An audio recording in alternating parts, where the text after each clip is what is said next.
કચરાને શરૂઆતથી જ સૂકો અને ભીનો એમ અલગ કરીને આપીએ અને અમદાવાદ શહેરને સ્વચ્છતામાં નંબર 1 બનાવીએ તેવી નગરજનોને અપીલ કરતા અમદાવાદના વેજલપુરના ધારાસભ્ય અમિતભાઈ ઠાકર.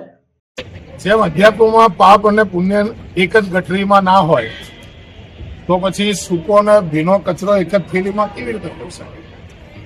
આપણા ઘરેથી જ સૂકો અને ભીનો કચરો એ બંનેને અલગ અલગ કરીએ.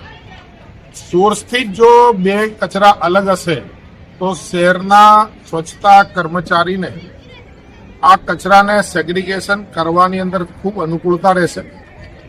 શહેરને સ્વચ્છ કરવામાં એક જબરજસ્ત અનુકૂળતા રહેશે. આ કચરો પણ શહેરને કમાઈ આપે છે, પણ બંને ભીનો અને સૂકો ભેગો કરીશું ને તો બંને ભેગા થઈને એકદમ કચરાના ઢગલા બનશે.